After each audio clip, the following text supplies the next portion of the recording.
बंकू, जल्दी जल्दी अपनी पारी समाप्त कर, नहीं तो सेठी की टीम आती ही होगी, हमें यहाँ से भगा देगी।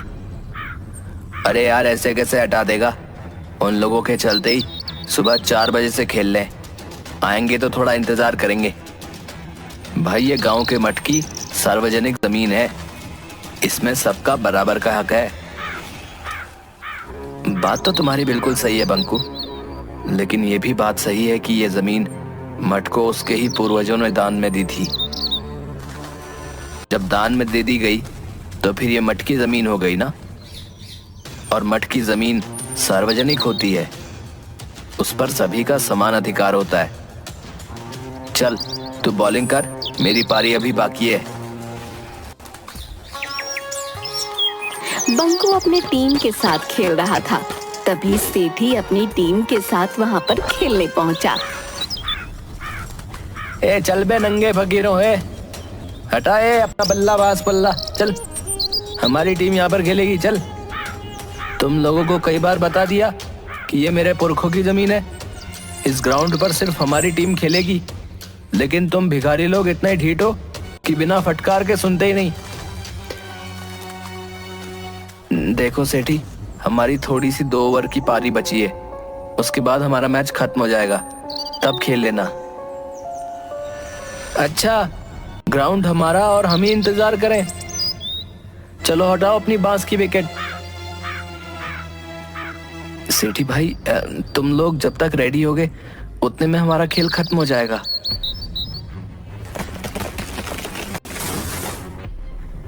एक बार सेठी भाई ने बोल दिया ना नहीं खेलना है, मतलब नहीं खेलना है।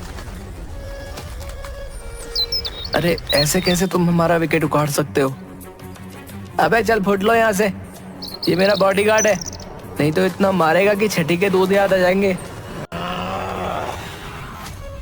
इतने में बिलुआ बंकू को पकड़कर हाथापाई करने लगता है। जल्द ही हाथापाई भीषण लड़ाई में बदल जाती है। सेठी के गुंडे सब मिलकर बंकू और उसकी टीम की जबरदस्त पिटाई कर देते हैं। बंकू की नाक से खून निकलने लगता है। रही सही कसर घर पहुंचने पर उसके पिताजी रतन निकाल देते हैं। क्या जरूरत थी हैं? उन बड़े लोगों के बिगड़ैल बेटों के मुंह लगने की? उनके बाप दादा की जमीन है, वहां वो खेलते हैं, तो तुम्हें वहां जाने की क्या जरूरत? उनके बाप दादा की नहीं, वो मठ की जमीन है, और मठ की संपत्ति का सार्वजनिक उपयोग होता है, ना कि निजी। है तुम मुझे कानून बताओगे हैं? क्यों जी, जब देखो आप बंकू को ही डांटते रहते हैं। चाहे बंकू सही हो या गलत, मठ की जमीन सभी के लिए है। तभी दरवाजे पर पुलिस दस्तक देती है।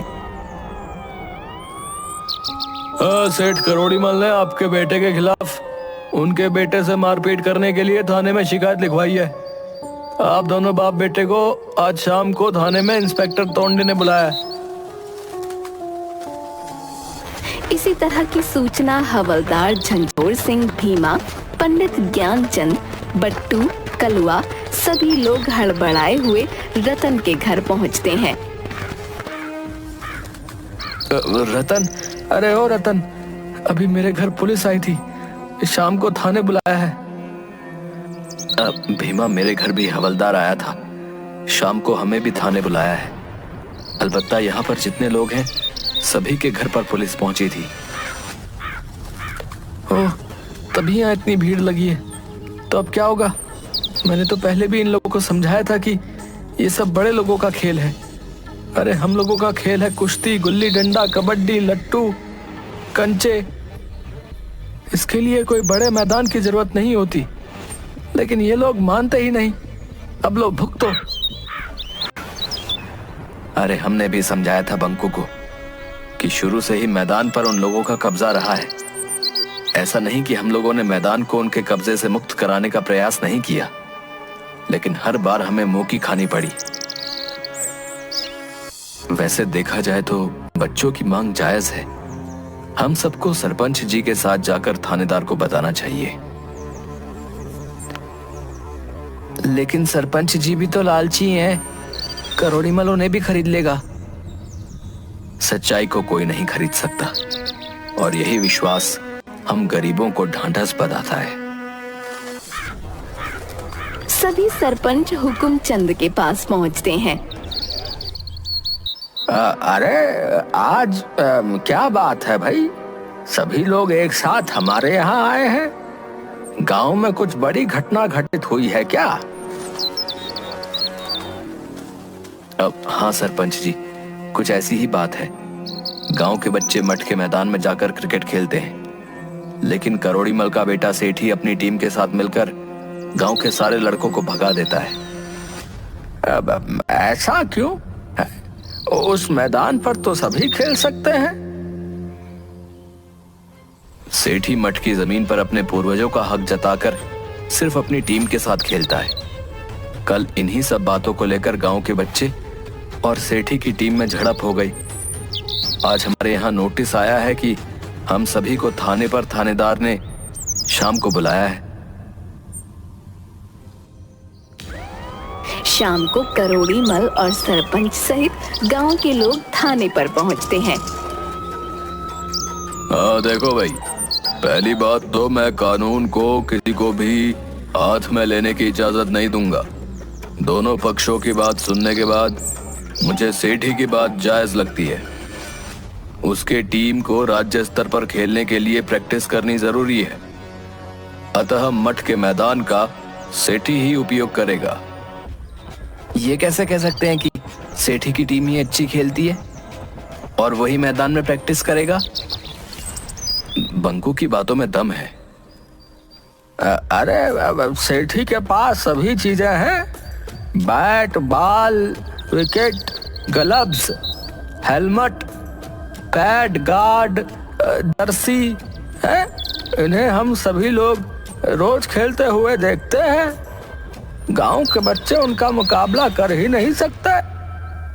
ठीक है, तो अगले रविवार को क्यों ना हम लोग सेठी की टीम और पंकू की टीम का एक मैच करवा लें।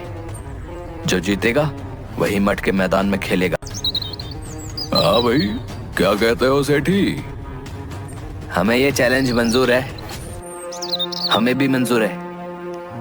ठीक है, तो अगले रविवार को सेठी और बंकू की टीम के बीच मुकाबला होगा। जो जीतेगा मैदान पर आगे वही खेलेगा। तब तक जैसी स्थिति है वैसा ही रहेगा। लेकिन बंकू की टीम प्रैक्टिस कहाँ करेगी? वो सब मैं नहीं जानता। रविवार तक यथास्थिति ही रहेगी।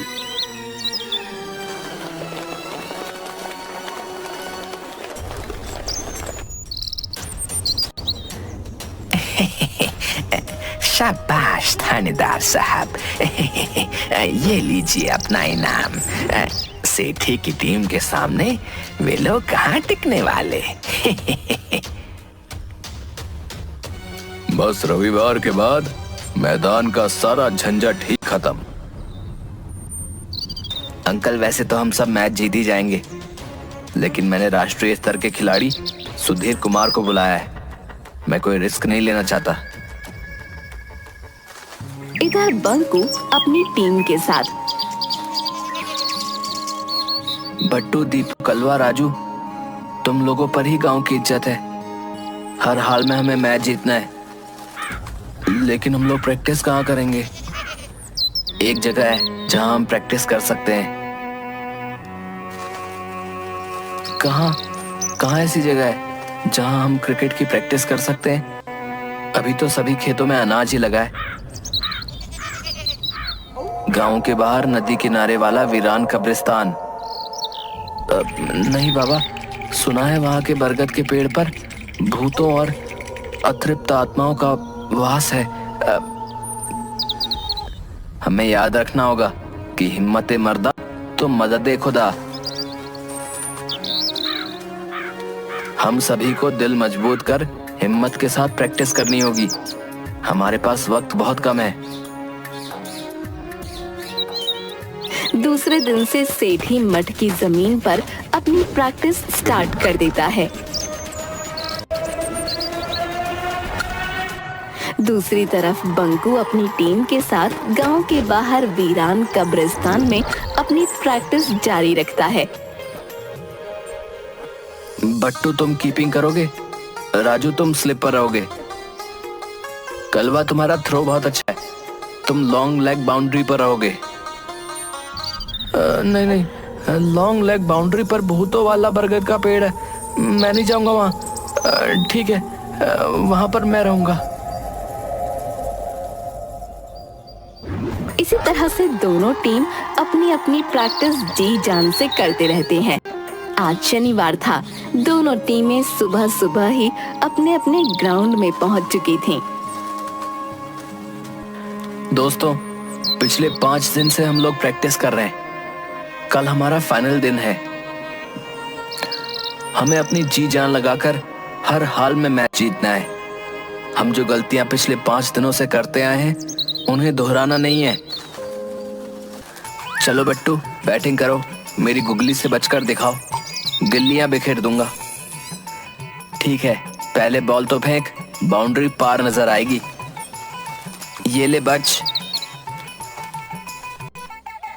बट्टू लॉन्ग लेग में जोरदार छक्का लगाता है। वाह बट्टू, लंबा छक्का। अरे ये तो पेड़ पर चली गई। भाई शाम भी हो गई, अब बॉल कौन निकालेगा? सभी लोग बॉल निकालने और न निकालने के असमंजस में रहते हैं। भाई 6:30 बज गए, रात हो गई। मैं तो जा रहा हूँ, मुझे भूतों से डर लगता है। हाँ यार, डर तो हमें भी लगता है। रुक, मैं भी चलता हूँ। एक एक कर सभी चले गए। कब्रिस्तान में सिर्फ बंकू और दीपू रह गए थे। अरे यार, आज पूर्णिमा की चांदनी रात है। दीपू तू नीचे रुक, मैं पेड़ के ऊपर चढ़कर बॉल खोज कर लेके आता हूँ। ठीक से चढ़ना। पेड़ के ऊपर गधैया भूत और भटूरिया भूत आपस में बातें कर रहे थे। अरे ये कौन हमारे पेड़ पर चढ़ा आ रहा है भाई? किसकी शामत आई है? लगता है अभी जो नीचे बच्चे खेल रहे थे उन्हीं में से कोई ऊपर आ रहा है। शायद उन्हें हमसे डर नहीं। अभी बताता हूँ बच्चों को। अरे अरे अरे अरे अरे अरे, ऐसा नहीं है। पहले जान तो लो कि वो क्यों इतनी रात में अपनी जान जोखिम में डालकर यहाँ आ रहा है। ठीक है। कौन हो तुम? ऊपर कैसे आ गए भाई? तुम्हारी इतनी हिम्मत?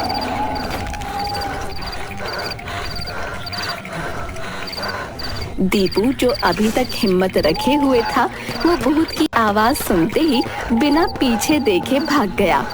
बंकू डरते हुए सारी बात भटूरिया और गधैया को बताता है। तुम सही कह रहे हो लड़के। इन्हीं के पूर्वजों ने हमें मारकर दफन कर दिया था। डरो मत बच्चा, हम तुम्हारे साथ हैं। जहां अन्याय होगा मैं तुम्हारे साथ रहूंगा।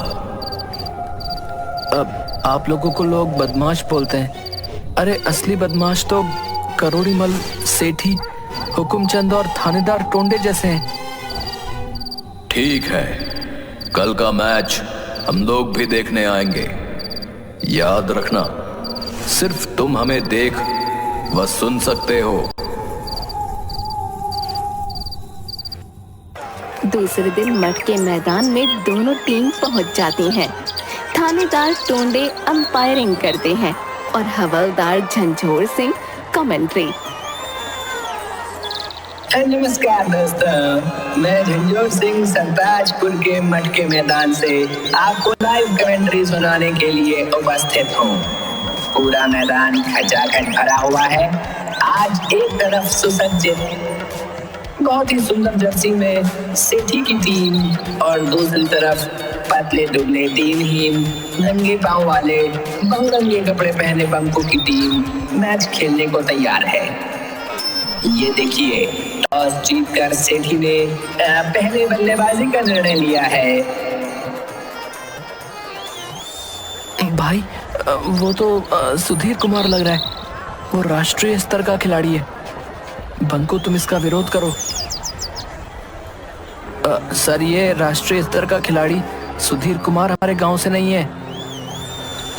देखो बंकू, प्यार और जंग में सब जायज है और ये भी एक जंग है। अगर तुम अपनी हार मान लो तो वॉक ओवर दे देता हूँ।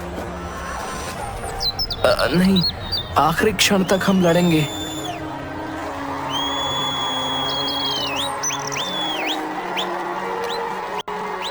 हाँ तो भाइयों, अंपायर से बंकू की कुछ बातचीत के बाद मैच शुरू हो गया है। बट्टू बॉलिंग छोर से बॉलिंग करने के लिए तैयार। सामने क्रीज पर नेशनल लेवल के प्लेयर सुधीर कुमार।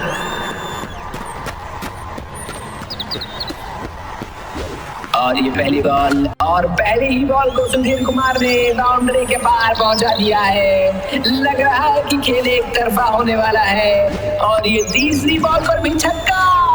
सुधीर कुमार ने पहली 3 बॉल पर ही छक्के लगाकर आगाज दे दिया है कि अंजाम क्या होगा। बंकू अपनी हताश टीम को उत्साहित करते हुए और ये मैच की आखिरी गेंद पर भी बाउंड्री पार। 20 ओवर में कुल 387 रन। अब देखना है कि बंकू की टीम कितने 100 रनों से हारती है। बंकू की टीम का आया राम गया राम की तरह 3 ओवर में 13 रन पर 8 विकेट गिर जाते हैं।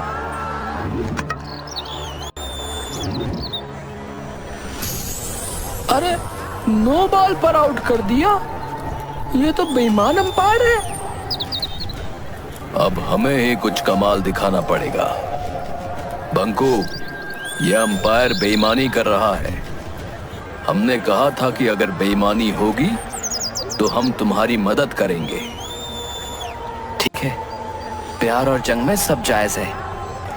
दर्शकों, आपको बता दूं कि 3 ओवर में 13 रन पर 8 विकेट बंकू की टीम गिर चुकी है। हमें लगता है कि 4 ओवर में ही खेल समाप्त होने वाला है। बंकू और दीपू क्रीज पर नए प्लेयर आए हैं जो सेठी की बॉलिंग का सामना करेंगे।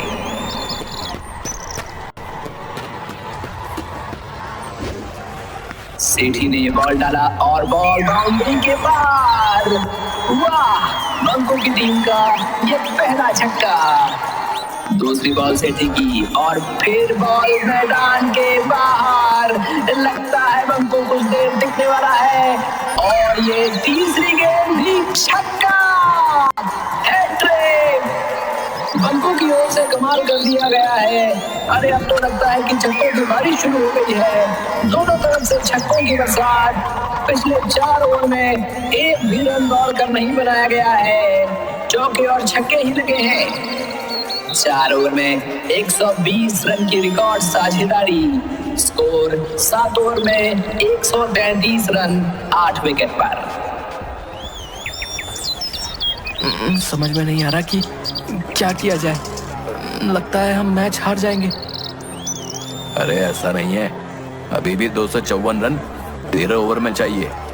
हमें इस जोड़ी को तोड़ना होगा। गधैया अंकल, आप हर बॉल को पकड़कर बाउंड्री पार जाकर छोड़ देते हो। कहीं हमारी चालाकी पकड़ी न जाए। अरे तुम बस नजारा देखो। सेठी और सुधीर कुमार आपस में मंत्रणा करने के बाद फिर से तैयार। सुधीर कुमार बॉलिंग छोर से और दूसरी ओर दीपू ने गेंद को उछाल दिया है और बाउंड्री पर बिलवा ने कैच पकड़ लिया है। लेकिन अरे ये क्या, बिलवा तो पीछे ही जा रहा है और बाउंड्री के ऊपर गिर गया। टेक्निकली ये 6 रन और बंकू के खाते में गए। गधैया भूत भाई, इतनी बेईमानी भी ठीक नहीं। अरे अंपायर से पूछो, प्यार और जंग में सब जायज है। बंकू की टीम जीत से अब सिर्फ 12 रन दूर। अगली बॉल बहुत अच्छे बंकू ने रोक दी है, लेकिन ये क्या, सुधीर कुमार ने बॉल पकड़ के बाउंड्री की ओर फेंक दी और ये गेंद भी ओवरथ्रो के माध्यम से 4 रन। अगली बॉल बंकू के बैट से टच करते हुए सीधा कीपर के हाथों में और ये 9वां विकेट। लेकिन ये क्या, हाथों से बॉल निकलकर सीधे बाउंड्री बार। असंभव, अकल्पनीय, अद्भुत। मैंने अपने 40 वर्षों के इतिहास में ऐसा चौका पहली बार देखा है।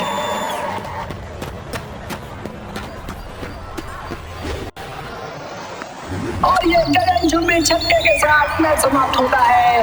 बंकों की टीम 2 विकेट से मैच को जीत चुकी है। यानी इस मठ की जमीन से सेठी और करोड़ीमल का दावा अब इतिहास बन चुका है।